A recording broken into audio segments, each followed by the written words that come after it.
Bé, la xerrada d'avui, com veus, va sobre el nivell de la mar i els impactes que pot tenir sobre les zones costaneres.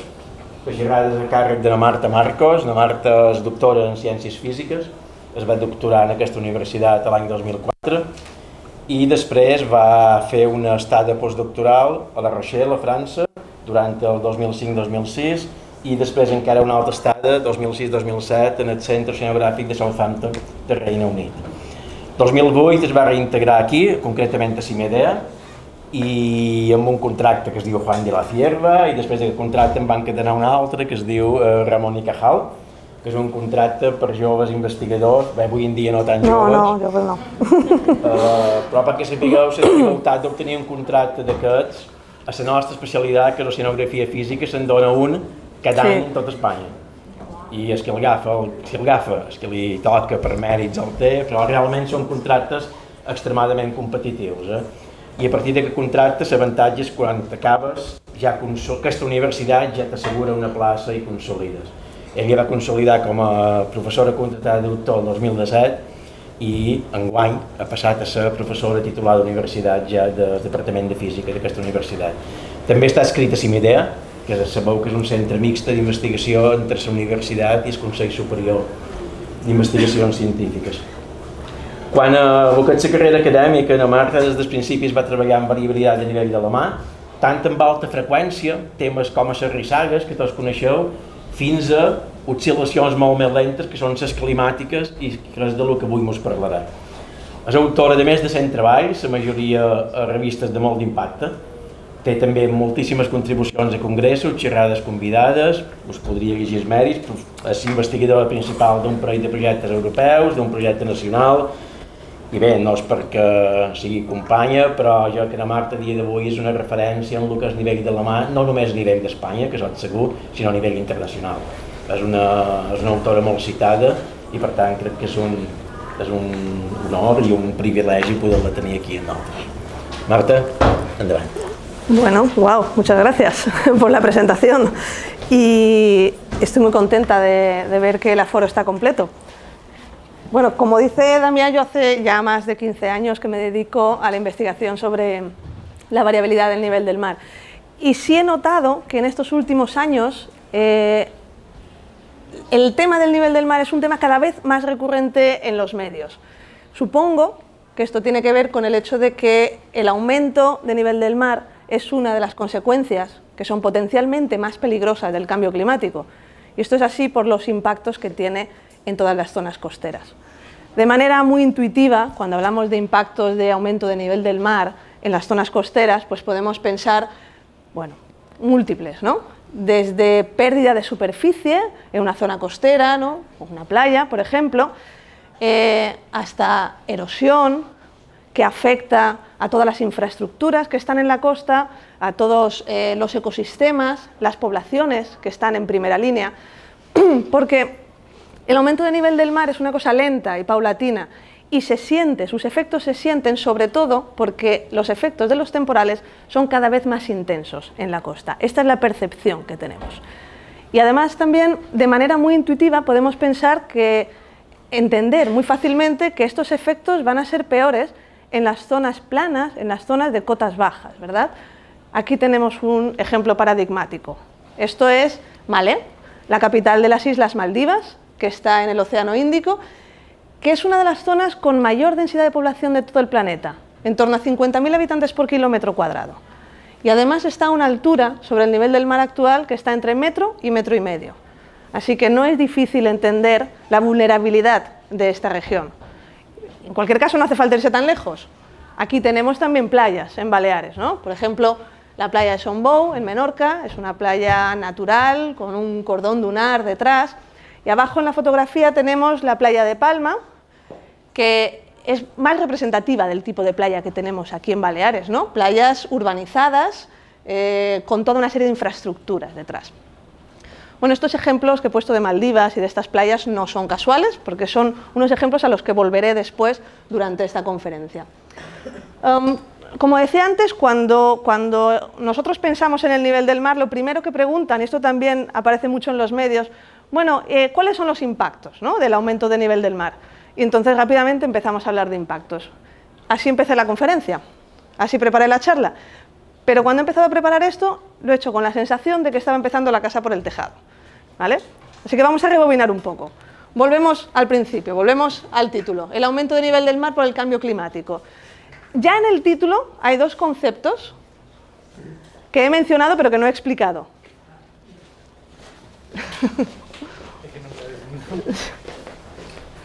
Bueno, como decía, en el título ya hay dos conceptos que he mencionado pero que todavía no he explicado en detalle. Yo he hablado del aumento de nivel del mar y he hablado que es una consecuencia del cambio climático. Y enseguida he pasado a hablar de los impactos. Sin embargo, yo voy a dedicar esta conferencia principalmente a explicar cómo es esa variabilidad del nivel del mar, cuáles son los procesos, a qué escalas, cómo lo observamos, cómo lo cuantificamos. Una vez que lo entendemos, cómo lo proyectamos hacia el futuro y ya al final, cómo traducimos esto en impactos. Los impactos son lo último, pero para entender cómo pueden llegar a ser esos impactos, primero tenemos que entender los procesos físicos que hay detrás. Entonces, esta conferencia va a ir sobre todo de la parte de procesos físicos y al final volveremos a los ejemplos de los que ya he hablado y los retomaremos, ¿vale? Bueno, el nivel del mar. Desde el punto de vista físico es una variable muy interesante, lo que llamamos una variable integrada, porque se ve afectada por múltiples procesos, ¿vale? Cambios en la densidad de los océanos, intercambios de movimiento, intercambios de energía entre la atmósfera y el océano, también que haya más o menos agua, ¿no? Intercambios con la criosfera, con el hielo terrestre o también con las reservas hidrológicas. Y todo esto hace que cambie el nivel del mar. Todo esto interacciona entre sí y además lo hace en un rango muy amplio de escalas, que van desde los minutos o segundos hasta las eras geológicas, ¿vale? Pensemos, por ejemplo, si estamos sentados en la playa mirando la superficie del mar. Vemos que va cambiando, ¿vale? Si nos quedamos un rato largo, vamos a ver cómo va cambiando. Cada una de estas escalas temporales está asociada a un proceso principal.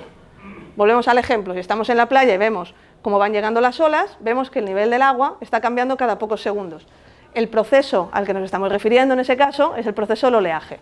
Pero no es el único, desde los minutos, horas, días, meses, años, décadas, milenios y escalas geológicas. Vamos a ver algunos ejemplos, ¿vale? Empezando pues, por los de más larga escala, por las escalas geológicas y con este gráfico, que es también un clásico. Aquí tenemos en el panel superior la temperatura global del planeta, la concentración de CO2 en la atmósfera y las variaciones en el nivel del mar de los últimos, atención, 400.000 años, ¿vale? Casi medio millón de años.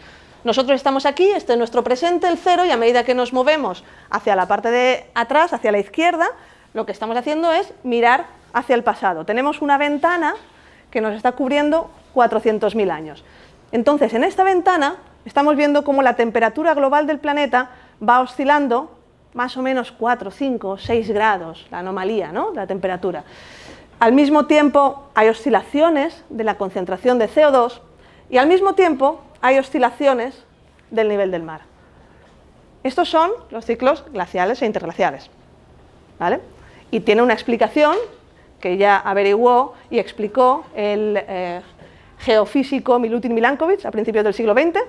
Tienen que ver con cambios en los parámetros orbitales de la Tierra, que hace que cambie ligeramente la irradiancia solar del planeta, la cantidad de energía que absorbe, y esto genera una serie de oscilaciones en la temperatura, que a su vez generan oscilaciones en el CO2 y en el nivel del mar.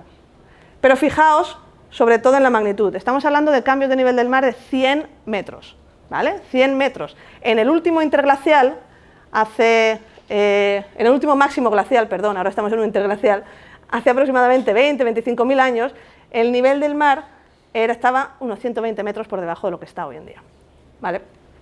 En este gráfico hay dos puntos importantes, sobre uno de ellos volveré luego. El más llamativo es esta curva verde de aquí, ¿vale? Esto es la concentración de CO2, que en el último medio millón de años no ha superado las 300 partes por millón. Pero ahora estamos ya aquí, esto hace un pico, hasta arriba. Estamos en 415 partes por millón, ¿vale?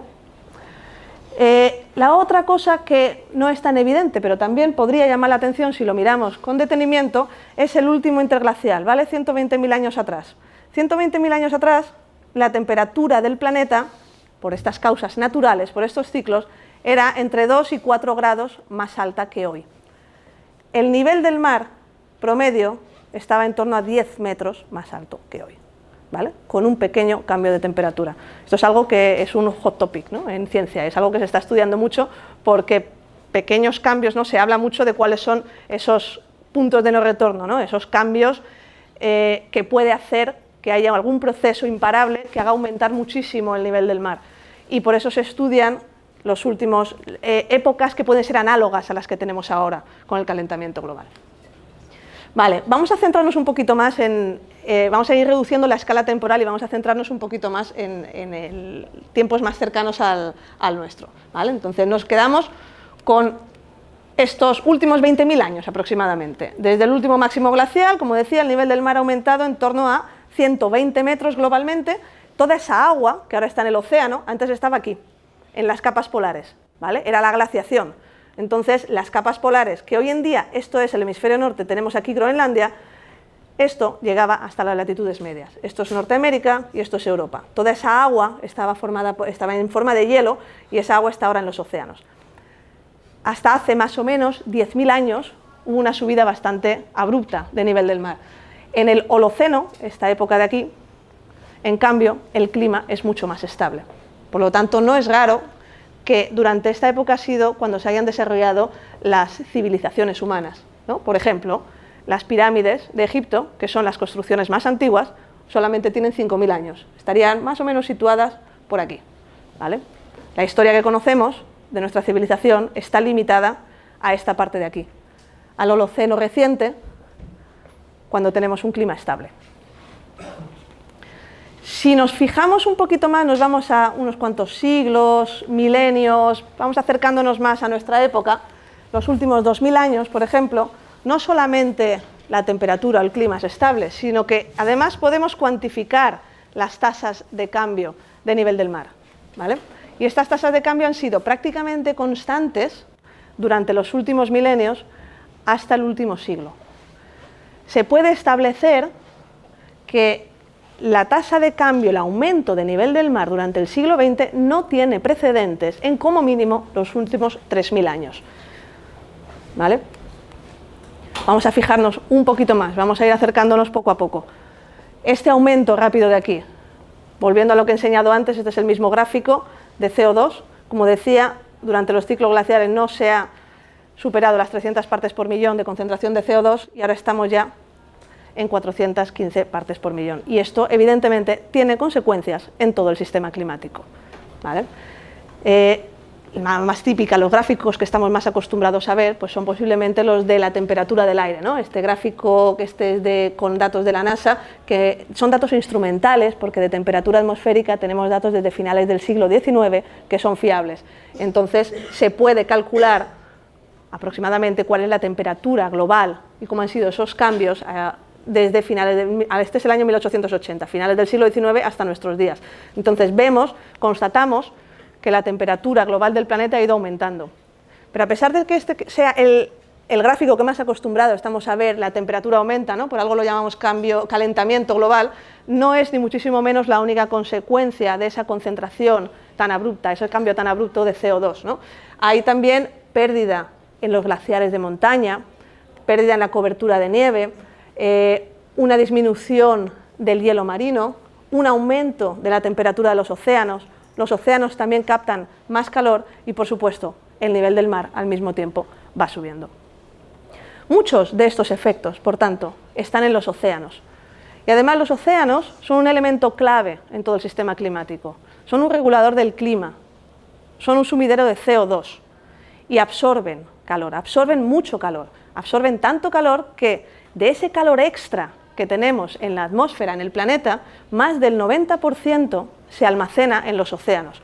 Toda esa irradiancia que se queda dentro del sistema climático va a parar al océano, el 93%, y solo una parte a los hielos o a la atmósfera o al calentamiento terrestre, ¿vale? Y además de ese 93%, prácticamente la mitad o algo más de la mitad está en los primeros 700 metros del océano.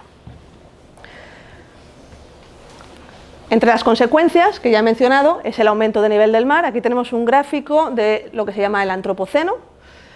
Hemos ido más cerca de nuestros días. esto es un poco un zoom del mismo gráfico que hemos visto antes, un nivel del mar más o menos estable hasta finales del siglo XIX, principios del siglo XX, en el que empieza a aumentar a tasas que no tienen precedentes en los últimos milenios.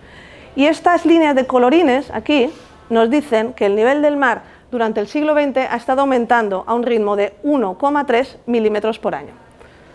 1,3 es un número muy preciso, ¿vale? Y podemos calcularlo porque tenemos registros instrumentales. Estos son 3 formas diferentes de combinar los registros instrumentales. Todas dan más o menos el mismo margen, ¿vale? Entre 1,3 y 1,4 milímetros por año. Esto traducido pues, significa que desde principios del siglo XX el nivel del mar ha aumentado 15 centímetros, en torno a 15 centímetros globalmente, ¿vale? En todos los océanos, lo cual es mucho. ¿Cómo podemos estar seguros de esto, no? ¿De dónde sacamos este número? Voy a explicar ahora cómo se mide estas variaciones de nivel del mar. Y bueno, las observaciones de nivel del mar empiezan pues, en el siglo XVII, en el siglo XVIII, algunas de ellas son de los registros ambientales más antiguos que tenemos porque son muy relevantes para la navegación marítima.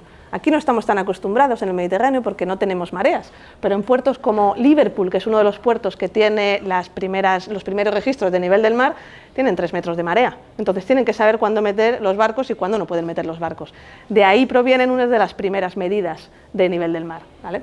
Las primeras medidas de nivel del mar eran con unos instrumentos así de sofisticados, básicamente una regla puesta en el agua y un señor apuntando en un cuaderno. Y a pesar de que no es nada sofisticado, son registros que son súper útiles y que algunos de ellos han llegado hasta nuestros días y además nos esforzamos por digitalizarlos porque son muy, muy relevantes, no tenemos nada de hace 300 años más que este tipo de registros. Y la gente dedicaba esfuerzo y trabajo para hacerlos, ¿no? Y han llegado hasta nosotros.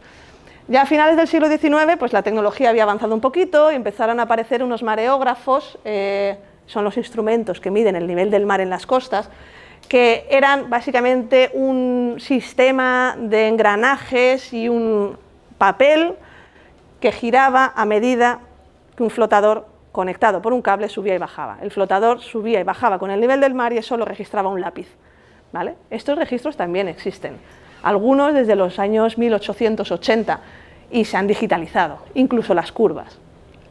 De hecho, este de aquí es uno de los mareógrafos que estaba en España, estaba en Cádiz. Había 4 solamente, había uno en Cádiz, uno en Marsella y 2 en Alemania, porque los fabricó un ingeniero alemán. Hay muy poquitos. Hasta mitad del siglo XX no es una medida que se haya popularizado. Desde mitad del siglo XX sí, la tecnología ha seguido avanzando y a día de hoy esto es un mareógrafo y estos son los que se usa. Esto requería un señor que lo cuidara, que estuviera todo el día pendiente de él, que lo calibrara y una caseta grande. Esto basta ponerlo en un puerto y emite en tiempo real, se guardan los datos en tiempo real y además está midiendo incluso cada pocos segundos, es capaz de medir hasta el oleaje, ¿vale? Entonces ahora mismo es una tecnología barata, fácil de adquirir y por eso prácticamente todas las costas del mundo están cubiertas por mareógrafos. Ahora mismo estamos midiendo el nivel del mar y cualquiera puede acceder desde las páginas web de las bases de datos, con frecuencias incluso de minutos en muchos sitios, en tiempo real, ¿vale? Aquí en Baleares también. Aquí, estas son las posiciones de los mareógrafos que tenemos. Normalmente están en puertos. Entonces, aquí en Mallorca tenemos 5, hay uno en Menorca y 2 en las Pitiusas, a los que se puede acceder, en este caso, a través de la página de Puertos del Estado y creo que también a través de la página de SOCIP. Pero esto es hoy en día. Si nos vamos hacia atrás en el tiempo, esto es un vídeo.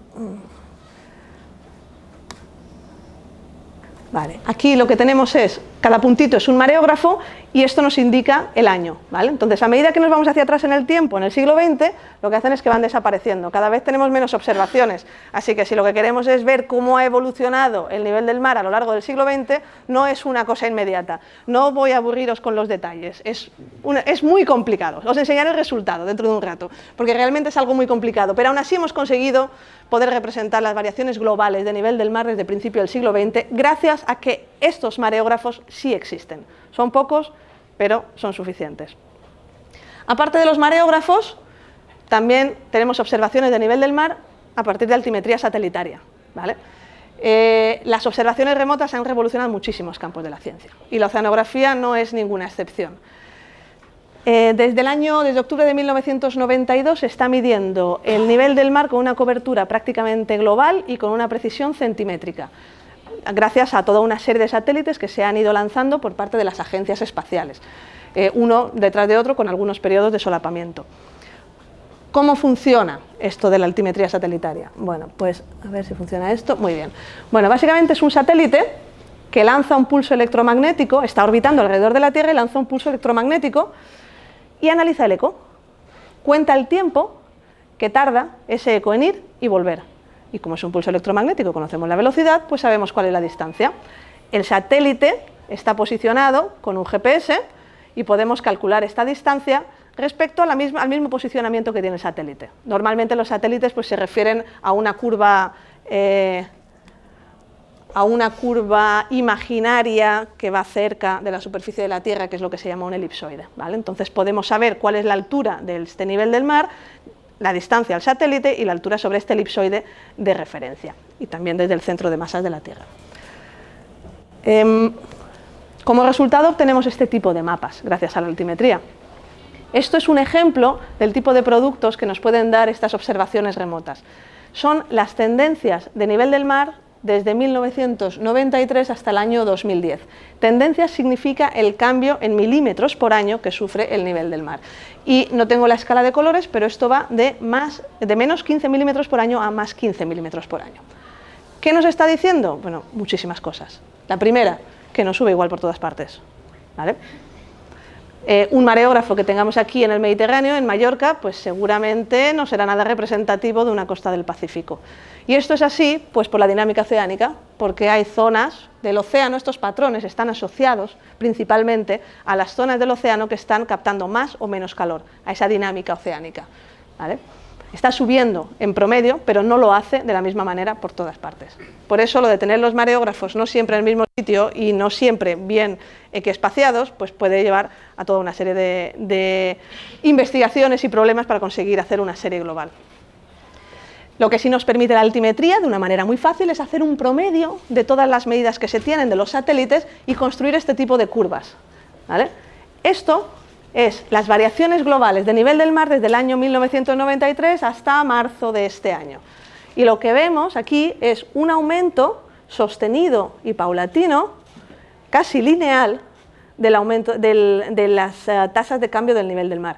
Por supuesto, tenemos oscilaciones, incluso hay periodos en los que baja. Esto es el Niño del 2011, que fue un fenómeno muy fuerte y como el Pacífico es tan grande y tiene mucho peso en el promedio global, pues se refleja en esta curva, pero es indiscutible que existe un aumento prácticamente lineal y este aumento tiene una tasa que está por encima de los 3 milímetros por año, ¿vale? Para los últimos 25 o 26 años. Recordemos que estábamos hablando de 1,3 milímetros por año para todo el siglo XX, ahora ya triplicamos, ¿vale? Evidentemente no podemos compararlo directamente, porque es que este periodo es muy corto, ¿vale? Cuando hablamos de clima siempre estamos hablando de periodos largos, no nos bastan 25 años. ¿Quién nos dice que esto no va a ir abajo después? ¿Vale? Simplemente con esta información que tenemos no podemos concluir que esto es un aumento debido a las emisiones de gases de efecto invernadero. No es suficiente, necesitamos series más largas. Por eso hemos usado los mareógrafos. Y aunque no es fácil, se puede construir una serie como esta que represente la variabilidad global, la tendencia global de nivel del mar desde principios del siglo XX, que es esto de aquí, ¡chan! ¿Vale? Esto es el resultado más actualizado de las variaciones globales de nivel del mar a partir de los mareógrafos. La curva roja es la altimetría, coinciden muy bien, ¿no? Si no coincidieran es que no lo estamos haciendo bien. Todo esto está construido a partir de mareógrafos y la zona sombreada es la incertidumbre que tenemos, porque los mareógrafos no están equiespaciados, porque nos falta información, porque nos faltan correcciones. Pero aún así podemos concluir que desde el principio del siglo XX el nivel del mar ha subido 15 centímetros en todo el globo. Y además no lo ha hecho de una manera continua. Esto, si analizamos esta serie, lo que podemos decir es que en terminología IPCC, cuando algo es virtualmente cierto, significa que es cierto al 99% de probabilidad.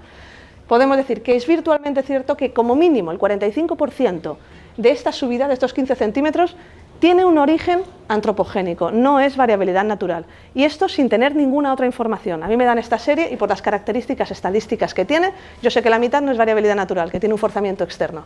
Sabemos que no es el 45, sabemos que es el 100%. Lo sabemos porque tenemos otras herramientas y tenemos modelos numéricos que nos lo dicen. Pero solamente con esta serie ya sabemos que hay una influencia humana en el clima y en concreto en la subida de nivel del mar. Fijaos que la subida no lo hace a una velocidad constante. Este gráfico de aquí, el segundo, es la velocidad a la que está subiendo. Vemos que hay unas variaciones, la velocidad siempre es positiva porque siempre está subiendo, vemos que hay unas variaciones, pero que la velocidad cada vez, desde hace varias décadas, cada vez es más grande, ¿vale? Cada vez va más rápido. Y este gráfico de aquí es la aceleración, lo mucho que yo estoy pisando el acelerador para aumentar mi velocidad. Lo que nos dice este gráfico es que desde hace por lo menos 40 años, la aceleración del aumento de nivel del mar es constante. No es solo que esté subiendo, no es solo que haya subido en el siglo XX, sino que cada vez está subiendo más rápido, ¿vale? Lo podemos constatar gracias a todos los datos, a todas las observaciones que tenemos. Más o menos desde finales de los 60, principios de los años 70. Y uno se puede preguntar, bueno, ¿vale? ¿Por qué? ¿No? ¿Cuál es el origen de esta subida? Bueno, globalmente el nivel del mar cambia por dos cosas. O el agua tiene más volumen o tenemos más agua, ¿vale? Esto es lo que está diciéndonos este gráfico. El nivel del mar cambia por la expansión térmica, ¿vale? Se calienta el océano y se expande, o porque le echamos agua. Y el agua puede venir pues, de los glaciares, de las capas polares que son Groenlandia y la Antártida, o bien de las reservas hidrológicas terrestres, ¿vale? ¿Qué sabemos? Bueno, depende. Desgraciadamente no tenemos datos de la expansión térmica ni tenemos datos de todo esto durante todo el siglo XX, pero sí que podemos sacar algunas conclusiones con los datos que tenemos. Por ejemplo, mitad del siglo XX hasta ahora, ¿vale?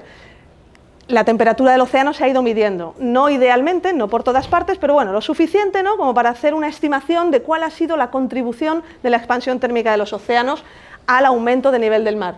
Y el caso es que ha sido, estos son milímetros, el caso es que ha sido pequeña. Si cogemos el nivel del mar absoluto, ese de los mareógrafos que he enseñado antes, y le quitamos la expansión térmica, lo que nos queda es el agua que le hemos añadido, la masa de agua que le hemos añadido, es esta curva.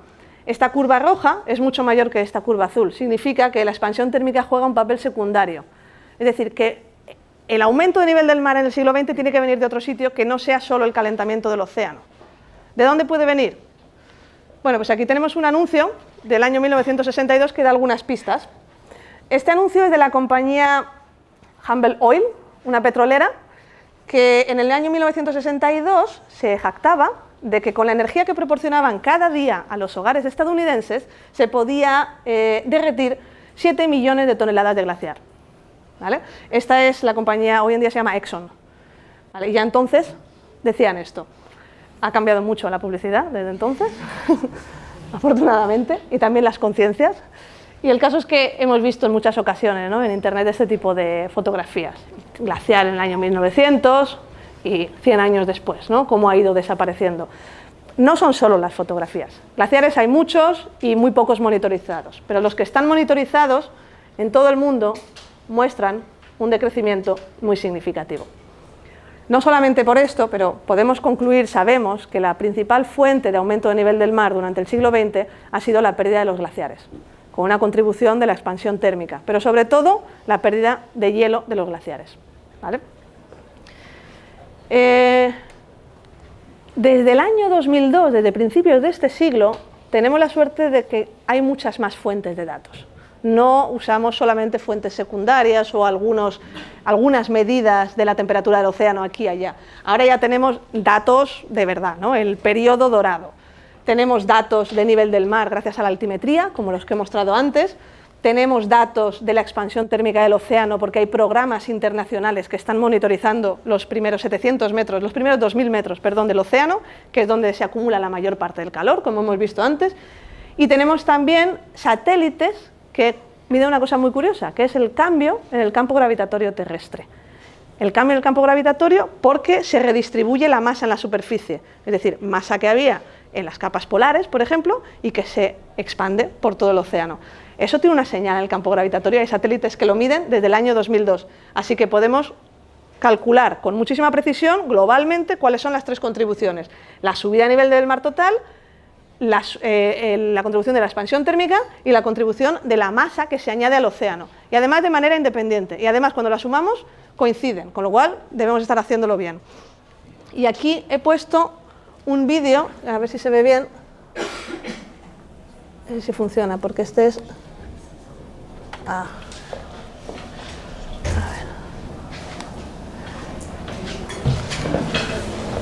Bueno, creo que no está funcionando el vídeo, es que es un enlace a YouTube de un vídeo de la NASA. Bueno, lo explico de todas maneras. Desde el año 2002 se está monitorizando cuál es la pérdida de hielo de las capas polares, en concreto de Groenlandia. Aquí tenemos, el vídeo es muy chulo porque se ve cómo de dónde se va perdiendo este hielo. Pero bueno, la gráfica importante es esta de aquí, ¿no? Cómo va perdiendo cada vez, esto es la cantidad de hielo que tiene en la superficie de Groenlandia, de toda la capa polar. Entonces se va viendo cómo el satélite está midiendo que se va perdiendo paulatinamente hielo a un ritmo que equivale aproximadamente cerca de 1 milímetro por año de agua, de aumento de agua. ¿Vale? O sea que de los 2 milímetros por año que teníamos en total, la mitad, solo la mitad, depende de la pérdida de hielo de la capa polar de Groenlandia. Es algo que se está comprobando, que se está acelerando durante la última década. Cada vez tiene más importancia. Bien, ahora ya conocemos un poco cuáles son, cómo medimos el aumento de nivel del mar, cuáles son las causas, cuál es la magnitud, ya tenemos algunos números en mente. Ahora el siguiente paso pues, es saber qué va a ocurrir en el futuro, ¿no? ¿Cómo podemos proyectar ese conocimiento que tenemos de los cambios en el pasado hacia los cambios en el futuro? En el futuro, pues siglo XXI, siglo XXII, siglo XXIII como máximo. Claro, aquí ya no tenemos observaciones ni bolas de cristal, así que tenemos que basarnos en otro tipo de herramientas, que son los modelos numéricos. Los modelos numéricos son representaciones del sistema climático, representaciones matemáticas. Son unos programas de ordenador que resuelven las ecuaciones que rigen en la atmósfera y en el océano, ¿vale? Y tienen un aspecto, pues por ejemplo, como este. ¿Vale? Nosotros, una vez que tenemos las ecuaciones solucionadas, nos dan la evolución de todas las variables, de las temperaturas oceánicas, de las temperaturas atmosféricas, del nivel del mar también. En este caso, esto es un modelo numérico bajo unas circunstancias que se ejecuta a lo largo de todo el siglo XXI. Partiendo de un nivel del mar actual, vemos cómo el nivel del mar global va aumentando. Esto es lo que nos está diciendo el modelo. Y además, nos está diciendo que no está aumentando de la misma manera por todas partes, ¿vale? Esto es un modelo, hay muchísimos, entonces tenemos que utilizar estas herramientas si queremos saber qué es lo que pasa. Yo lo que voy a contar aquí es un poco un resumen del último informe del IPCC. Los informes del IPCC no hacen investigación, sino que recogen toda la investigación que se ha hecho en los años más recientes y sacan una serie de conclusiones. ¿Vale? El último se publicó hace solamente un mes, es un informe especial sobre océanos y criosfera. Voy a enseñar algunas figuras de este informe y algunas figuras del anterior, mucho más general, para explicar cómo se hacen estas proyecciones de nivel del mar en el siglo XXI. Lo primero que hay que saber es que trabajamos con escenarios climáticos. Claro, la mayor fuente de incertidumbre cuando hacemos proyecciones es que no sabemos realmente qué va a pasar. No sabemos si Trump va a volver a ganar las elecciones, no sabemos si se van a cumplir los acuerdos de París, no sabemos si la humanidad va a evolucionar hacia unas energías más limpias o no, o vamos a seguir en el camino que llevamos hasta ahora, no tenemos ni idea. Entonces, en ciencia se trabaja sobre escenarios. Un escenario, estos son lo que se llama forzamiento radiativo, es básicamente la cantidad de calor que tiene el sistema. Cuanto más calor tengo es porque tengo más gases. Cuanto menos calor es que me estoy portando bien y no estamos generando gases de efecto invernadero. Entonces, si imaginamos un mundo en el que las energías renovables vienen enseguida a sustituir a los combustibles fósiles, tenemos un escenario positivo donde ese calor extra pues cada vez es más pequeñito a lo largo de los próximos siglos, ¿no? Si imaginamos un mundo en el que pase todo lo contrario, tenemos un escenario negativo en el que ese forzamiento radiativo, ese calor extra, va a ir acumulándose cada vez más y más y más en la atmósfera durante los próximos siglos. Y el modelo numérico nos dirá qué le pasa al planeta con estas condiciones o qué le pasa al planeta con estas condiciones, ¿vale? Estos son los escenarios climáticos. El IPCC los llama RCPs, Radiative Concentration Pathways. El 8.5 es el más grande, el más negativo, el 2.6 es el más positivo, ¿no? el más pequeñito, y en medio pues tenemos dos. Claro, para cada escenario para cada conjunto de escenarios, pues vamos a tener una respuesta del planeta. Esto es la respuesta, por ejemplo, en temperatura, hasta el año 2100. El escenario más negativo, pues tiene temperaturas más altas. El escenario más positivo, conseguimos estabilizar las temperaturas relativamente pronto, ¿vale? O sea, sabemos, los modelos numéricos nos dicen que si estabilizamos las concentraciones de CO2, estabilizaremos la temperatura. Veremos qué pasa con otras variables, pero como mínimo la temperatura la estabilizaremos. Esto es la distribución de esas temperaturas en el caso negativo y la distribución de esas temperaturas en el caso positivo. Cuanto más rojo, peor, ¿no? En todos los gráficos, a partir de ahora. Y lo mismo pasa, ¿qué pasa con la temperatura? Pues ocurre con el nivel del mar. Aquí tenemos la evolución del nivel del mar en todo el globo con un escenario positivo y con un escenario negativo y con un escenario intermedio, ¿vale? Mitad de siglo, o sea, ya prácticamente, final de siglo. Y como digo, cuanto más rojo, peor. Los números más rojos llegan hasta 1 metro, ¿vale? Final de siglo, si seguimos quemando combustibles fósiles, aumento de 1 metro de nivel del mar prácticamente en todas partes. Si no lo hacemos, ojo, el nivel del mar sigue aumentando, tiene muchísima inercia, pero claro, estamos hablando de magnitudes mucho menores, ¿vale? Estamos hablando de ¿cuánto? 30, 40 centímetros en prácticamente todas las costas frente a 1 metro. La adaptación es muy, muy diferente. Pensad que ha aumentado 15 centímetros y en muchos sitios ya se notan los efectos del aumento de nivel del mar, ¿vale? 1 metro es muchísimo. Globalmente, estos son los mapas, globalmente pues estos son los mismos datos. El aumento de nivel del mar en un escenario bueno, digamos, intermedio, negativo. Y esta zona sombreada que tenemos aquí, bueno, es que, claro, los modelos no son infalibles. Los modelos tienen hipótesis, parametrizaciones, hay que afinarlos y cada uno pues los afina pues como puede o como quiere, ¿no? Hay muchísimos modelos y muchísimos grupos que trabajan con diferentes versiones de los mismos modelos. Cada uno hace su tuneo de cada modelo. Y lo que se toma normalmente es el promedio de todos, es decir, vamos a fiarnos de todos porque todo el mundo quiere hacerlo igual de bien. El promedio, si todo el mundo se equivoca de manera arbitraria, unos se equivocarán para arriba y otros para abajo. Así que el promedio es mi mejor métrica para saber lo que va a pasar. Estas líneas gruesas son los promedios de lo que dice el modelo.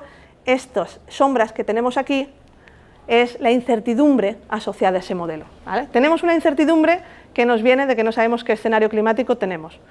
Y luego tenemos otra incertidumbre que nos viene de que, bueno, que los modelos no son perfectos y que incluso sabiendo lo que va a pasar, el modelo, pues según qué modelos y según cómo lo parametricemos, pues también nos puede dar resultados diferentes. Ahora, no hay ninguno que vaya para abajo, ¿eh? Todos van para arriba, ¿vale? Entonces, normalmente se trabaja con un valor medio más una incertidumbre. En el peor de los escenarios, estamos hablando de 1 metro. Y esto para 2100, que tenemos mucha tendencia a quedarnos en el 2100, pero, como digo, el sistema climático tiene inercia y el nivel del mar aumentará mucho más de 2100. Incluso en el mejor de los escenarios, el azul, que es el más positivo, en el año 2100 estamos hablando de aumentos de nivel del mar de en torno a 30 centímetros, si mitigamos 30-40 centímetros, en el año 2300 va a llegar a 1 metro. Es decir, el metro de aumento de nivel del mar se va a alcanzar. Pero claro, no es lo mismo alcanzarlo de aquí 50, 60 años que hacerlo de aquí 250, 200, 300 años, ¿vale? El periodo que tiene la sociedad, la civilización, para adaptarse a una nueva configuración en las zonas costeras no tiene nada que ver. Y además, no solamente es que tengamos más tiempo, sino que hay mucho tiempo para ir observando e ir adaptando poco a poco. En el caso de cambios bruscos todo es muy difícil. Y aquí, límite superior, estamos hablando de 5 metros. Para el año 2300, que eso sí que es un cambio brutal en la configuración de las costas. Entonces, ¿qué consecuencias tiene? Y ahora sí ya vamos a hablar de impactos, de una manera muy sencilla. Es un concepto muy fácil de entender, ¿no? Cuando nosotros tenemos un determinado nivel del mar, nos puede llegar una tormenta, sopla viento y lo primero que ocurre es que llega una onda de tormenta y sube temporalmente el nivel del mar en la costa, ¿vale? Y tiene oleaje, que el oleaje llega sobre ese nivel del mar que ha aumentado en la costa por el efecto de la onda de tormenta y llega hasta la zona de costa. ¿Qué pasa cuando tenemos un nivel del mar más alto? Pues sencillamente que el oleaje llega más lejos. Es decir, que los eventos extremos, los mismos eventos extremos, llegan con muchísima más intensidad a la costa. Incluso si no cambian esos eventos extremos, incluso en el caso de que no haya ciclones tropicales más intensos, los mismos que hay a día de hoy van a tener unos efectos mucho más devastadores, ¿vale? En lo que a nosotros respecta, claro, las zonas más problemáticas, más vulnerables, ya lo hemos dicho al principio, son las zonas de cotas bajas, ¿no? Pensemos en Mallorca. ¿Cuáles son esas zonas de cotas bajas? Bueno, aquí tenemos, este gráfico es muy sencillo, en verde tenemos todo lo que está por encima de 1 metro de nivel del agua. 1 metro, bueno, es justito, ¿eh? Pero, y lo que está en rojo y en amarillo son cosas que a día de hoy ya están por debajo de 1 metro. O sea que 1 metro de agua ya las inundaría. En realidad la costa no es un sistema estático, es un sistema dinámico, tiene muchísimas más complejidades, incluso las sociedades configuran la costa, ¿no? La acción humana está configurando la costa. No podemos decir se va a inundar esto con 1 metro de agua, es mucho más complicado. Solamente incluso en lo que respecta a procesos físicos. O sea, no significa que 1 metro de agua vaya a inundar esto necesariamente. Tampoco significa que vaya a inundar solo esto, porque cuando llega el oleaje, esto es lo que queda tapado. Luego las olas pueden llegar muchísimo más lejos, ¿vale? Es algo más complejo, ¿vale? Esta es la primera forma, la primera métrica, digamos, para identificar cuáles son las zonas realmente vulnerables. Pero si lo que queremos es ver qué es lo que va a ocurrir en realidad, tenemos que utilizar técnicas más complejas. Un ejemplo, vuelvo a Son Bou, ¿vale? Ya he dicho que volvería a los ejemplos iniciales, pues aquí tenemos Son Bou. Son Bou es una playa natural, con un sistema dunar detrás, ¿vale? Va a verse sometida a los efectos del aumento de nivel del mar. Aquí tenemos cómo se movería la línea de costa bajo un escenario negativo y bajo un escenario moderado. La verdad es que en los trabajos que hacemos el escenario positivo ni lo contemplamos directamente, ni lo contemplamos. Los datos más fiables no son estas líneas continuas, esto simplemente lo hicimos, es una metodología que hicimos para comparar, pero lo que nos dice, de lo que nos fiamos es que, lo que nos dice los resultados es que bajo un escenario negativo la playa de Son Bou puede retroceder en torno a 20 metros para final de siglo. Claro, al ser una playa natural, tiene sitio para moverse, tiene sitio para avanzar y para retroceder. No significa que la playa tenga que desaparecer necesariamente, porque tiene todo un sistema dunar detrás. Sin embargo, sí que va a verse afectado el sistema dunar. Aquí tenemos cómo va a cambiar el potencial erosivo de los fenómenos extremos. Cada vez, simplemente los mismos episodios extremos, cada vez van a ir erosionando más y más y más todo el sistema dunar que queda detrás en la playa de Son Bou. En el caso de playas urbanas, tenemos resultados para 2 playas en Baleares, Playa de Palma y Cala Millor. Aquí ya no tenemos un sistema dunar detrás, aquí la playa ya no puede moverse porque lo que tenemos es un paseo marítimo.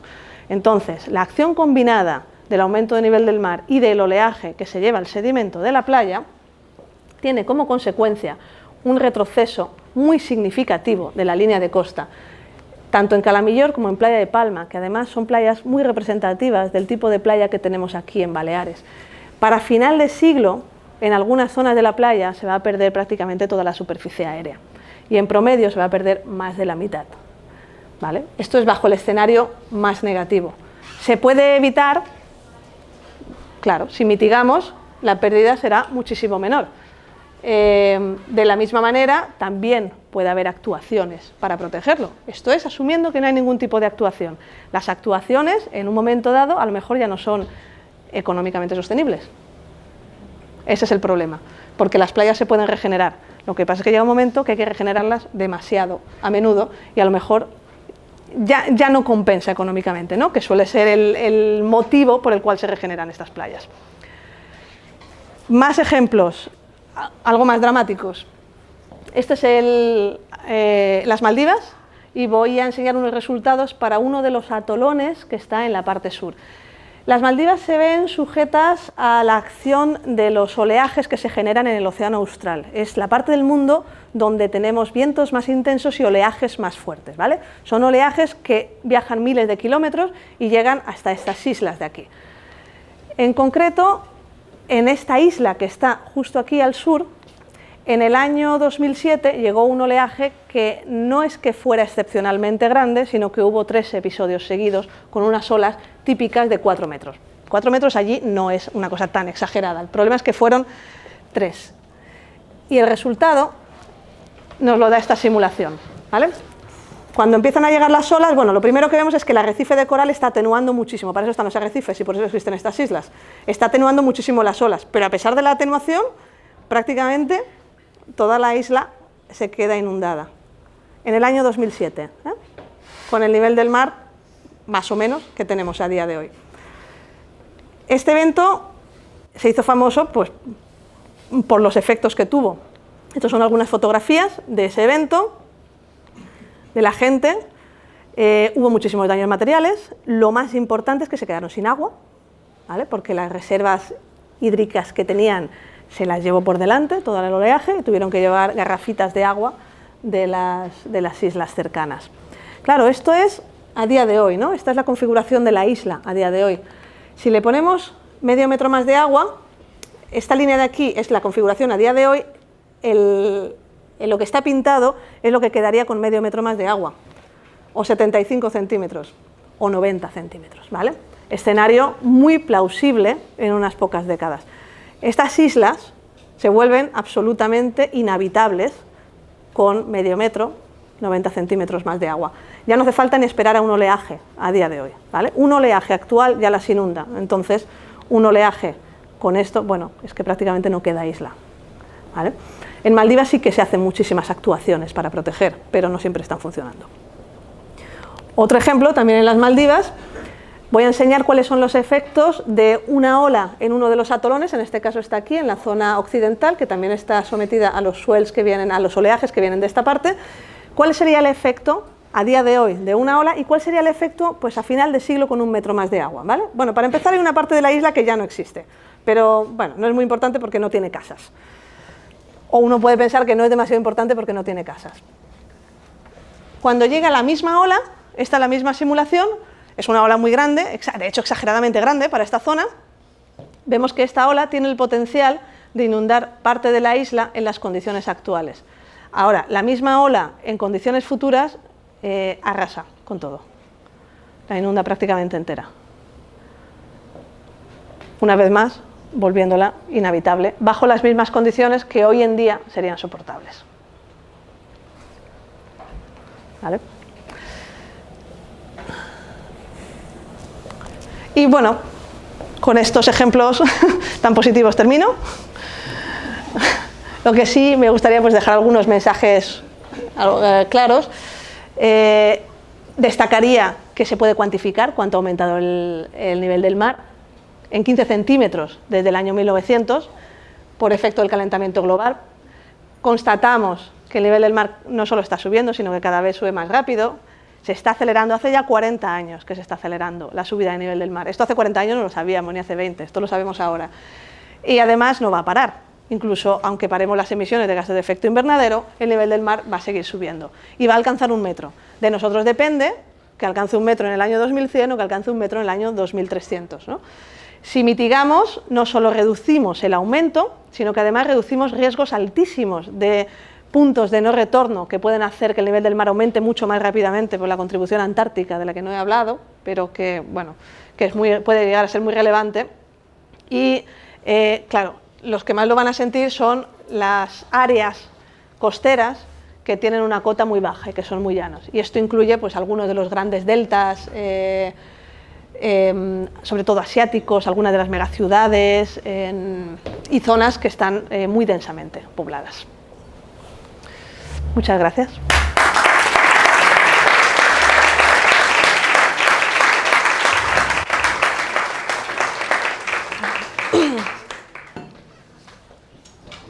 Que calor.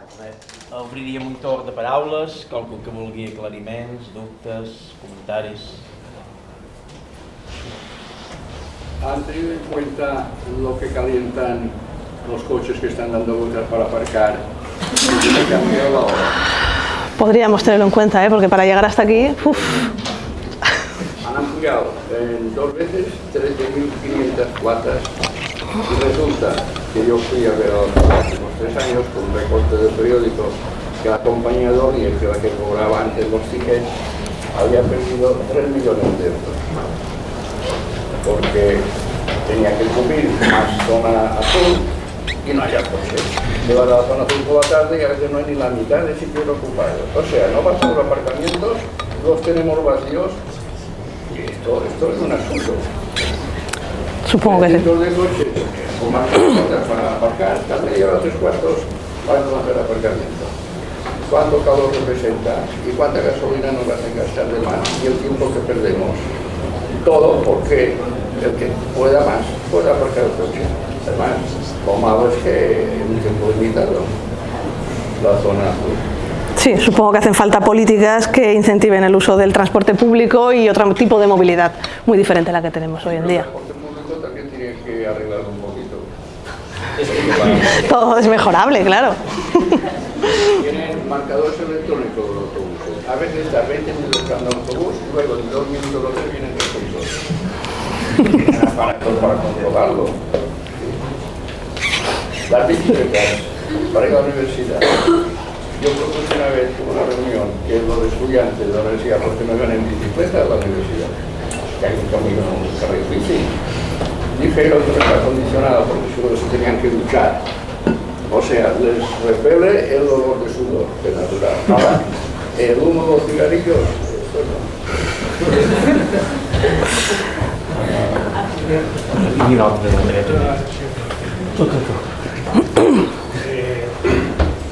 Una de las medidas que he visto por ahí, digamos así, para adaptarse al crecimiento para no perder la arena de las playas, en estas playas tipo Calamillor, que el sistema Dunar acaba allí, digamos, es montar como sistemas de arrecifes con hormigón cerca de la costa. ¿Ese tipo de sistemas se están aplicando en algún sitio? ¿Es matar moscas a gallinazo? Hay sistemas que intentan aprovechar las fuerzas de la naturaleza para trabajar en beneficio de la protección costera. Algunos ejemplos son el San Motor de Holanda, han metido millones y millones de metros cúbicos de arena en el año 2010, creo, van siguiendo la evolución. La idea es que esa arena se reparta con la dinámica costera por toda la zona y sirva para amortiguar el oleaje. Otros sitios en Bélgica y en Reino Unido también están utilizando soluciones intermedias, desde hace también una década aproximadamente, entre soluciones de ingeniería pura y dura y soluciones naturales. O sea, en vez de poner un dique, lo que hacen es poner un dique más pequeño, dejan entrar el agua y ponen una marisma en esa zona, que se inunda poco a poco, cada vez que entra la marea, y poco a poco va depositando sedimento y, por tanto, en vez de ir hacia abajo, la tierra va creciendo, sirviendo de protección a toda la tierra que queda detrás. Depende de cada tipo de costa, depende de lo que se quiera proteger, depende del valor de la tierra, habrá soluciones más adecuadas o no. I depèn del potencial econòmic de cada país. Claro. Claro. Ho pot fer Holanda, ho pot fer Inglaterra, Bangladesh ho pot fer. Los Maldivos están poniendo barreras, tal cual. Però si més qui era abans. Sí. O en la zona de los Estados Unidos se va a inundar de aquí unos años. La zona de Florida tiene cotas muy bajas y de hecho se está inundando sin tormentas, se está inundando con las mareas más altas. Y Nueva York también. Nueva York tiene planes de prevención brutales y lo que van a hacer ahora en Manhattan es reclamar tierra no diques, van a construir no sé cuántos metros cuadrados más de tierra, por supuesto para pisos de lujo y demás, porque va a costar muchísimo dinero hacerlo, para proteger la parte baja de Manhattan también. Pero Nueva Jersey, Esa tierra tiene que salir de algún lado. Sí, claro. Un monte brutal en algún sitio. Sí, pero bueno, tanto Nueva York como Nueva Jersey tienen planes de adaptación desde hace años muy detallados, tienen muchísima gente trabajando en ellos. ¿Y qué piensas de la geoingeniería para combatir el cambio climático? ¿Lo de almacenar CO2 bajo tierra? Sí, bueno, y soltar azufre en la atmósfera. Bueno, no sé. En fin, a ver si vamos a empeorar. Aquí tenim un expert, potser. Luis?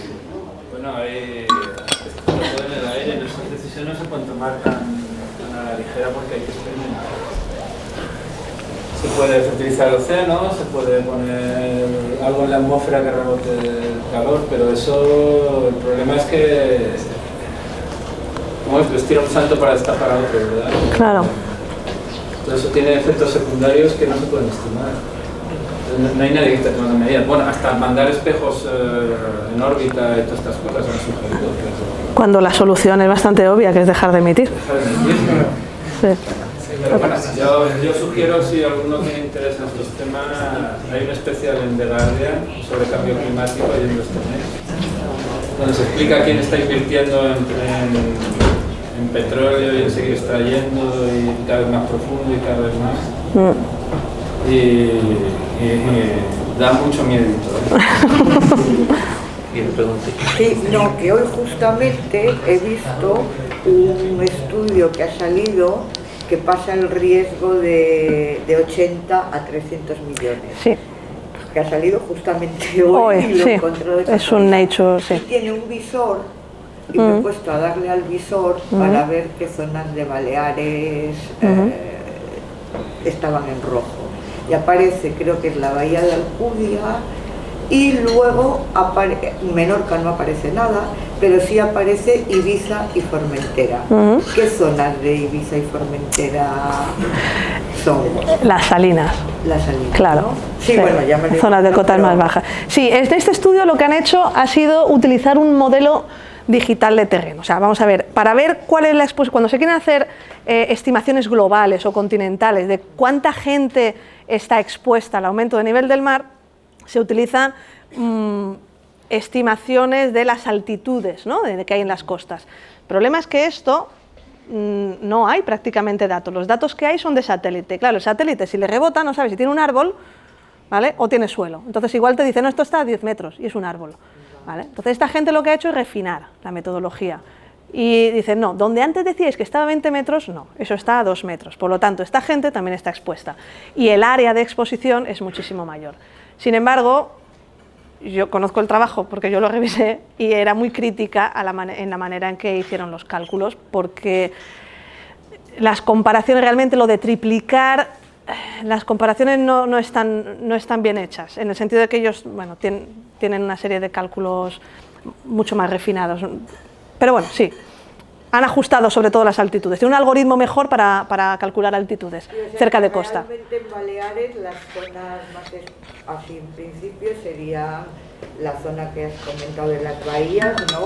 Sí. Y... A ver, claro, todo depende. Son más vulnerables porque están más, tienen cotas más bajas.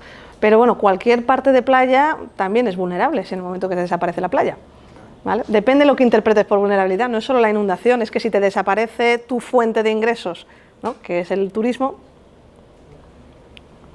también es importante. Y respecto a puertos y a infraestructuras de puertos y acuíferos, ¿habéis mirado? No, de acuíferos es muy complicado porque hay muy pocos datos. En cuanto a puertos, los puertos, bueno, son ingeniería, es diques, entonces no tenemos estimaciones económicas, al menos yo no las conozco, si existen. La única solución ahí es subir el dique. Gràcies per l'exposició, que ha estat superinteressant. Només volia intentar remarcar una cosa que has mencionat, i és que pel que fa a l'adaptació a l'augment del nivell de la mar, quan més tardem, més difícil serà aquesta adaptació, perquè pitjors seran els efectes, més haurà augmentat el nivell de la mar i més costarà també econòmicament fer-ho, o sigui que menys capacitat tindrem. I com bé deies tu, la manera més senzilla d'atacar aquest problema és deixar d'emetre gasos d'efecte hivernacle i no anar a fer experiments de geoenginyeria o que perpetuen un sistema que segueix generant emisiones de gases de efecto hivernacle y que también tiene altos impactos sobre su biodiversidad. Sí, tienes toda la razón, y además el hecho de dejar de emitir nos da muchísimo más tiempo a la hora de adaptarnos, que habrá que hacerlo, pero no es lo mismo hacerlo en 50 años que hacerlo en 300. Aquí en Baleares, ¿se está haciendo ya alguna actuación o hay alguna actuación prevista en este sentido, que se sepa? O sea, de los estudios que se hacen, si ya está en marcha algo o está en estudio avanzado algo. De momento lo que obliga la ley de costas es hacer un estudio de vulnerabilidad, que se está haciendo en estos momentos y que el año que viene se entregará y... ¿El Ministerio de Medio Ambiente? No, el Ministerio de Medio Ambiente lo ha encargado a las comunidades autónomas, aquí lo está haciendo SOCIP. Y sí, y bueno, cuando tengan los resultados, pues será la hora de que los políticos tomen las decisiones que consideren pertinentes. ¿Y cuándo se espera tenerlo? El año que viene se entrega, en junio del año que viene se entrega el informe.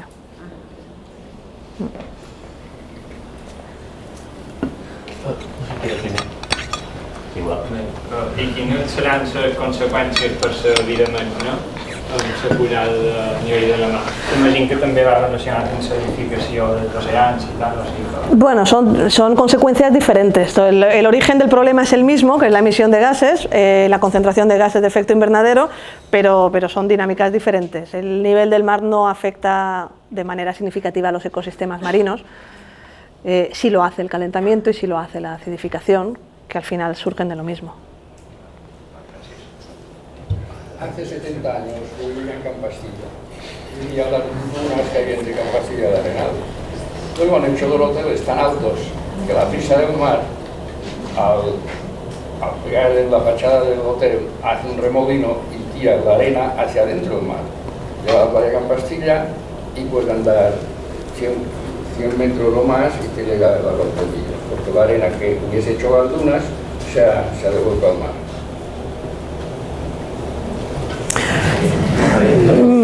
Bueno, a ver, la arena no se queda estática en el mar, ¿no? Hay una serie de corrientes que hacen que la playa tenga su equilibrio. La corriente del mar, que empieza a media mañana sopar hacia tierra, hacia adentro, arrastraba la arena y hacia las dunas, que había muchas. Ahora ya no hay dunas apenas, porque no se pueden formar, porque los hoteles impiden que la arena salga. Sí. Y ya el remolino se va para adentro. Bueno, ya sabes que lo mío no es la física, así que tengo una cosa que... He visto tus datos y me parecen como un poco conservadores. Sí. Son las peores previsiones. Sí. ¿Cuál es el número, si se fundiera toda la masa de hielo del planeta, cuál sería el número? Mira, hay un trabajo que dice que de unos alemanes de Potsdam, que estima que si se consumen todo lo que se cree que hay en todas las reservas de petróleo del planeta, se perderá toda la capa antártida a largo plazo, muy largo plazo, siglos, y estos son 60 metros de agua. 60 metros de agua. La capa antártida son 60 metros de agua, la capa de Groenlandia son 7 metros y los glaciares son, lo que queda son 30 centímetros, no es nada, no van a quedar glaciares en 200 años. Una cosa que se nos acusa según qué prensa es de ser demasiado conservadores. En el sentido que para que nos crean siempre cogemos el efecto menor y así es como más digerible y más creíble. Al final del todo de la presentación has dicho que no se estaba teniendo en cuenta el efecto antártico, que a mí me ha tocado mucho porque sabes que de vez en cuando se desprende una placa enorme, sube de latitud y se funde muy rápido. Entonces, me gustaría que dieras sobre cómo conservador has sido con esto, porque todo el mundo dice que, por ejemplo, el deshielo de Groenlandia está siendo mucho más acelerado de lo que se podía prever hace solo 5 años. Sí, vale. Yo he sido tan conservadora como el último informe del IPCC, que asume que son conservadores, y tienes toda la razón. ¿Vale? Groenlandia, el deshielo se está acelerando, y en la Antártida hay muchísimas más dudas. Los mecanismos son muy diferentes. En Groenlandia se pierde hielo por la superficie, no está tan al norte, entonces se calienta la superficie y se pierde el hielo. La Antártida es muy fría. Allí no se pierde hielo por superficie, hace demasiado frío.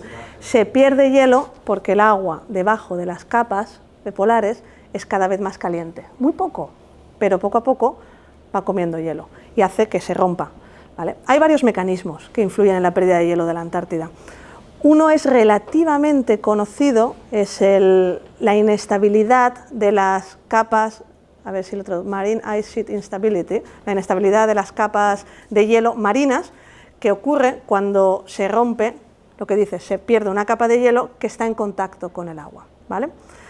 Hay otro mecanismo que es muy incierto y que solamente se ha identificado hace 3 o 4 años, que es la inestabilidad, Marine Ice Cliff Instability, la inestabilidad de los acantilados marinos, ¿vale? O sea, básicamente que cuando has roto una parte de la capa, lo que te queda es inestable intrínsecamente porque tiene una pendiente muy grande.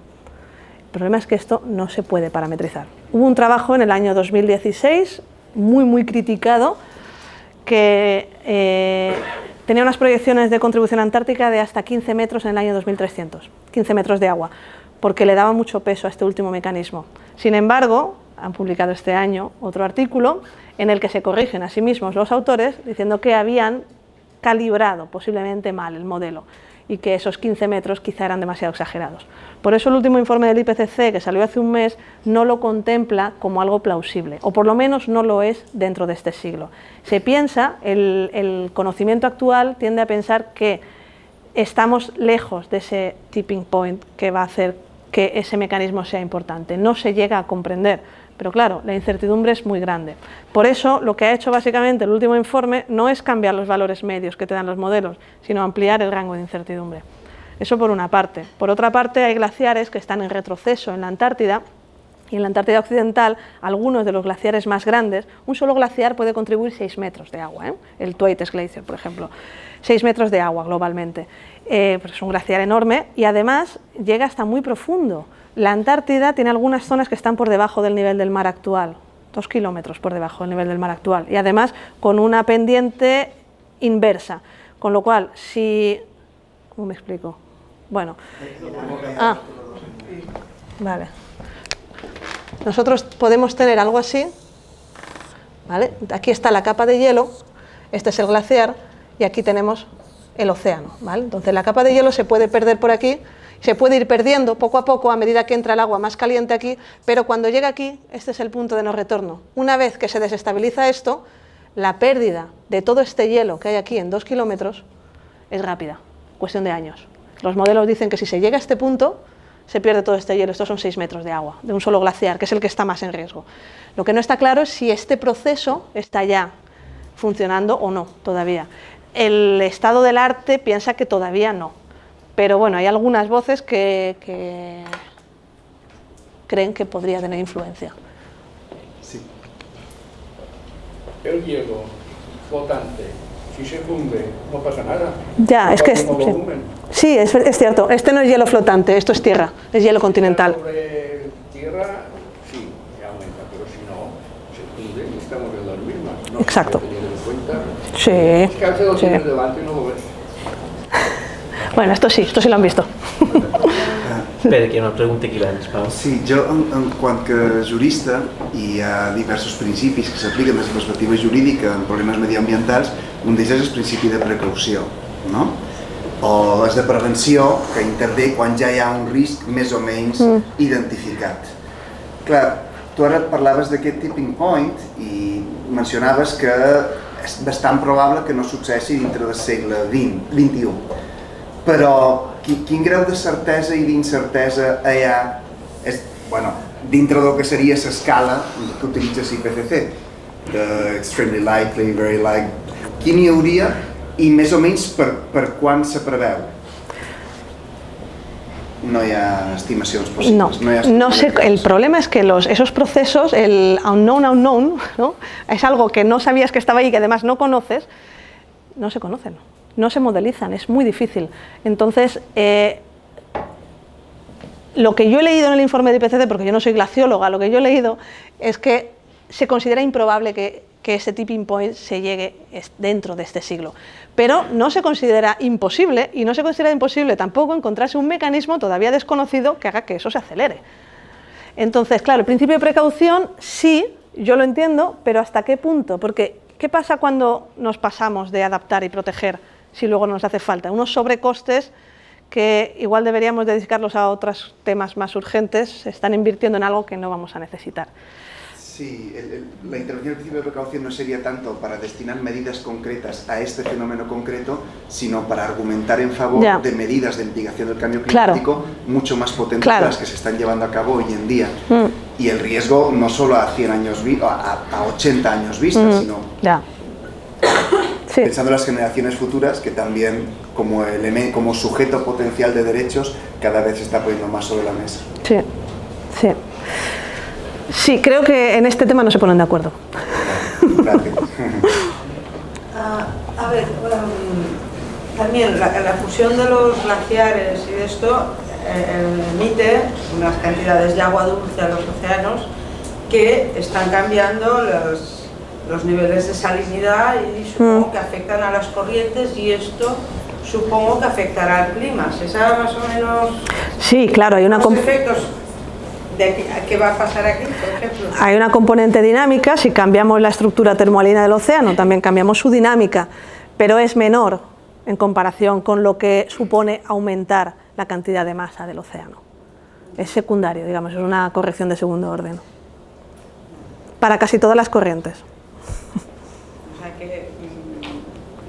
O sea sea, la fusión de los glaciares no es crítico para el cambio de clima.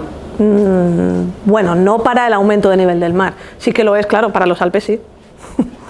En gran medida. Sí. Claro, en ese sentido sí, en términos de nivel del mar es una pequeña corrección. ¿Vientos y todas estas cosas? No lo sé. No lo sé. Jo diria que 1 metre és molt, però 1 metre damunt 5.000 metres d'aigua és poc. És a dir, en temes de salinitat, la salinitat de l'oceà pràcticament no canvia. No. En temes de nivell del mar, evidentment, Claro. 1 metre és molt, però en temes de salinitat és molt poc. Tengo una palabra delante. Cuando ha hablado de las diferencias de aumento del nivel del mar y estamos hablando de que se funden los hielos y que ya aumentará. Entonces, parecería lógico que en el mapa quedara pintado alrededor de todos los lugares donde hay hielo que ya aumentara mucho más el nivel del mar. Sin embargo, en las imágenes, en medio del Pacífico, por ejemplo, hay un gran aumento porque corrientes marinas. Muy observadora, ¿eh? No, no tiene que ver con eso, no. Tiene que ver con el cambio en el campo gravitatorio terrestre. Es una cosa también bastante curiosa y además súper interesante. Hay dos efectos que se solapan. Vamos a suponer, tenemos aquí los hielos, ¿vale? Entonces, todos sabemos que el campo gravitatorio depende de la masa. Entonces, aquí el campo gravitatorio será más intenso, muy simplificado, que aquí, ¿vale? Si esto se expande, perdemos campo gravitatorio aquí y se iguala en todas partes, ¿vale? Entonces, eso tiene una huella espacial que hace que aquí suba un poquito más el nivel del mar. Eso por una parte. Este es un efecto secundario. El efecto principal es que la Tierra no es una bola sólida, sino que tiene una corteza terrestre que está sobre una litosfera que tiene unas propiedades elásticas y viscoelásticas, ¿vale? Así que cuando quitamos la masa de aquí, esta corteza rebota hacia arriba, ¿vale? Y entonces, como en la Tierra está más alta, el nivel del mar relativo está más bajo.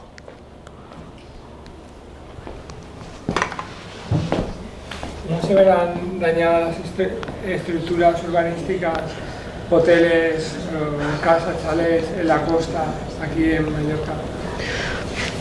Por el oleaje, el temporal y todo eso. Claro, es la probabilidad de que llegue el oleaje es más alta. Incluso los mismos oleajes, mismas ondas de tormenta, llegarán más a menudo con un nivel del mar más alto. O sea, cada vez más. Y los daños serán mayores cada vez, ¿no? Si no se adapta y se protege la costa, sí. Con los años que tengo todavía no he averiguado cómo se produce el paso de la época glacial a la normal. No había coche, no había fábrica, Son los ciclos de Milankovitch. Los ciclos de Milankovitch. Esto se explica porque la rotación de la Tierra alrededor del Sol no es exactamente circular, sino que es elíptica, tiene una cierta elipticidad. Esa elipticidad no es constante en el tiempo, tiene un ciclo de varios miles de años. Al mismo tiempo, la Tierra tampoco está, digamos, vertical, sino que precesiona. El eje sobre el que está girando la Tierra está precesionando. Y también la inclinación de la Tierra va cambiando. Cada uno lo hace con una periodicidad diferente de varios miles de años. Los tres efectos juntos lo que hacen es que cambian la orientación de la Tierra y la distancia respecto al Sol y cambia ligeramente la cantidad de energía que le llega, lo suficiente para que cambie la temperatura, para que oscile varios grados. Y ese cambio en el reparto de la masa de la Tierra que se podría dar también podría afectar a los ciclos de Milankovitch. No, a los de Milankovitch no, pero a la rotación terrestre sí. Sí. Tiene un efecto sobre la rotación. ¿Qué pasará con la circulación termolina si acabas con el experimento y las manchas de hielo? O sea, se estratificará. Claro, la circulación termoalina es un efecto secundario no, los efectos sobre la circulación termoalina es también una consecuencia del calentamiento global. ¿Qué es la circulación? Perdona, la circulación termoalina es el motor térmico de los océanos, ¿vale? La corriente más intensa del mundo es la corriente del Golfo, que lleva aguas tropicales desde Florida hacia el Atlántico Norte y es la responsable de que el clima en la parte europea del Atlántico sea más cálido que el equivalente por la latitud en la parte americana. ¿vale? Básicamente nos trae el calor de los trópicos. Cuando llega al Atlántico Norte, esas aguas cálidas se enfrían rápidamente y se hunden y vuelven hacia el hemisferio sur por la parte americana, por la corriente oeste, en profundidad, ¿vale? Esto es el transporte de calor. Esto es un cinturón que está transportando calor continuamente de una parte a otra del globo, ¿vale? Y que hace que haya diferencias longitudinales, diferencia de temperatura, ¿vale? Si eso se para, cambia completamente la circulación. La circulación con unas consecuencias, bueno, tiene múltiples consecuencias, el nivel del mar es una de ellas, ¿vale? Sube el nivel del mar en la costa americana y se igualan las temperaturas en la parte europea y en la parte americana. ¿De qué depende? Bueno, claro, la circulación termalina, el motor de esa circulación termalina es el enfriamiento que hay en el Atlántico Norte. Si la atmósfera está más caliente, puede que ese enfriamiento sea menos intenso. Y no solo eso, es que también depende de la salinidad que tenga el agua. Si Groenlandia pierde hielo, el agua es menos salina, por lo tanto pesa menos, por lo tanto se hunde menos. Entonces hay algunos modelos que predicen, muchos modelos y muchos científicos que hablan de que la circulación termalina se está ralentizando y que va a ralentizarse más en el futuro y que eso va a afectar a todo el sistema climático terrestre, ¿vale? Y de hecho hay algunas observaciones que lo confirman. Y yo he enseñado antes un gráfico, que no lo he comentado porque no iba en el tema, pero esto de aquí. Aquí es donde se hunde el agua, ¿vale? Las medidas de la temperatura superficial del océano tienen tendencias positivas en todas partes, menos aquí. Ya se está observando que ahí es más frío. O sea que luego tiene una señal a nivel del mar. Si se para la circulación termalina, pues por geostrofía se aumenta el nivel del mar en la parte occidental del Atlántico. Pero creo que hay consecuencias mucho más preocupantes sí, para la circulación termalina. Básicamente se acabaría con el anticiclón de las Azores. Claro, sí, luego con toda la atmósfera también sí. Pero claro, todo colapsaría, ¿no? Porque cuando la circunpolar perdería las fuerzas, tendría muchas consecuencias de gran escala, sí. Pero bueno, hay mucho que los efectos en el Polo Sur se espera que sean menores que en el Polo Norte. Sí, pero la circulación termal, el motor principal está en el hemisferio norte. Está aquí. Hay algunas zonas de hundimiento cerca de la Antártida, pero son secundarias. El motor está aquí, en el Atlántico Norte. Sí. Sí, no. ¿A cuántos grados estaríamos en el peor de los casos para 2100? Yo creo que esto habla de 4 grados. En el peor de los casos estamos hablando de incrementos globales de 4 grados. En el peor escenario. Pero que no están homogéneamente distribuidos. No, ni en tierra-mar, ni en las épocas del año. Sí. A partir de 4 grados ya es incontrolable, ¿no? Los procesos climáticos ya no tienen control, ¿no? A partir de 4 grados hay algunos procesos que habrán pasado el punto de no retorno. Se especula, porque claro, tampoco se conoce.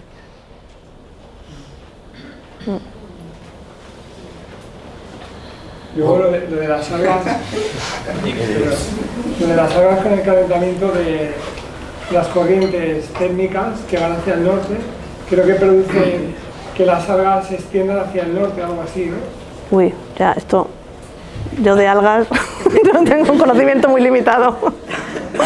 No sé. Te había leído algo, pero... Si no hi ha res més... Sí, aprofito per dir-ho, que ha coincidit justament en els temps. Demà jo. Ha coincidit justament en el temps. Demà vaig a una xerrada en el Caixa Fòrum precisament sobre canvi climàtic i medi marí en general, no sobre nivell de la mar, sinó medi marí en general. També som físics, com la Marta, no som biòlegs, per tant d'algues te'n pot ser molt, però sí que tractaré un tema més ampli que és el de nivell de la mar, si com que l'interès. Gràcies, Marta. Gràcies a vosaltres.